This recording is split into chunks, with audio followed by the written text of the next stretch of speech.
The world of global trade is buzzing with tensions, and at the center of this storm are the new EU tariffs on Chinese electric vehicles. On November 1st, 2023, the European Union decided to slap hefty tariffs up to 45.3% on Chinese-built EVs. What does this mean for Europe, for China, and for global trade? Buckle up as we unravel these high-stakes moves that could reshape global commerce as we know it.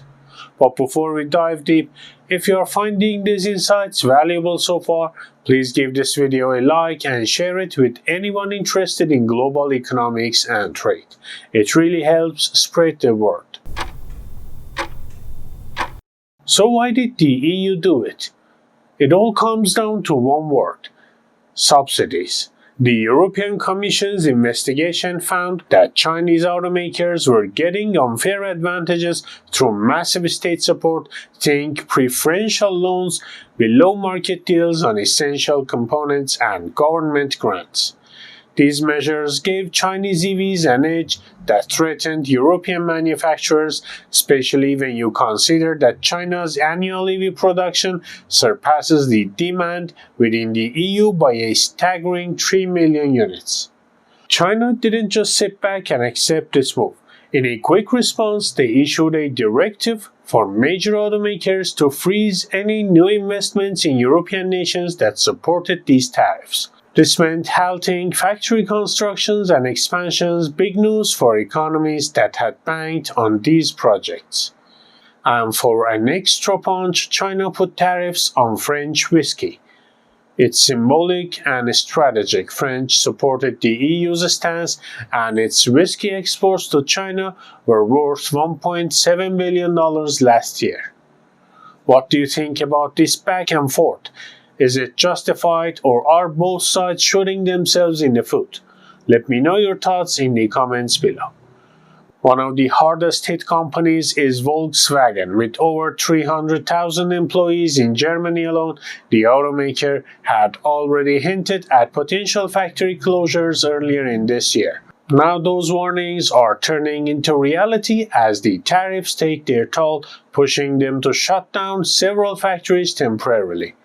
The implications: job losses, pay cuts, and an anxious workforce, all symptoms of deeper economic strains.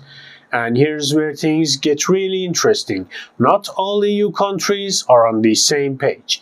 France, Poland, and Italy are rallying behind the tariffs, but Germany and Hungary, not so much.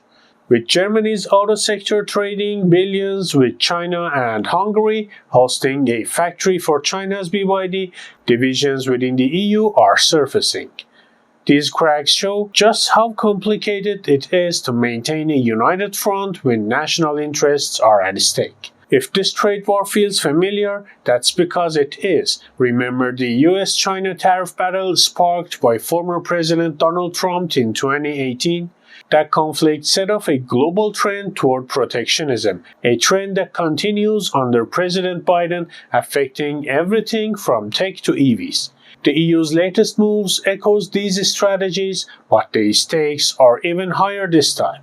These tariffs could reshape the EV landscape significantly. Experts predict that Chinese EV sales in Europe could drop by 20 to 30% over the next few years. For European consumers, this could mean fewer choices and steeper prices. Why? Because the cost of Chinese EVs, which can start as low as $20,000, makes European models like Volkswagen's ID.3 starting at $40,000 and American models like Tesla averaging $45,000 seem pricey in comparison. But it's not just the EV market feeling the pinch. These trade tensions are already spilling over into other sectors. China has begun probing EU dairy and pork products for unfair subsidies, and that's significant. These industries are crucial to many European economies. This clash poses a big question. How do you balance protecting your industries with fostering healthy competition and international cooperation? European leaders are starting to call for a renewed talks with China. Take Spain, for example. With $1.5 billion in pork exports to China on the line, Spain's economic officials are pushing hard for dialogue over discord. History teaches us that trade wars often lead to economic pain on both sides. Economists recall the US-China tariffs shaving global GDP by 0.1 to 0.2% back in 2018. Now, with the EU and China embroiled in their own battle, will we see similar results or even worse? If you are still with me, make sure to hit that like button, share your thoughts in the comments, and let's talk about what you think these moves mean for the global economy. Chinese automakers may start pivoting to other markets like Eastern Europe or Southeast Asia to make up for lost European sales. This realignment could create new dynamics and opportunities in the global EV market, sparking a shift that could redefine industry strategies. Lastly, we can't ignore the environmental angle. Tariffs meant to protect industries might slow the shift to cleaner transportation options. And with Europe's commitment to reducing emissions, will these moves backfire and slow their own green agenda? Thanks for tuning in, everyone.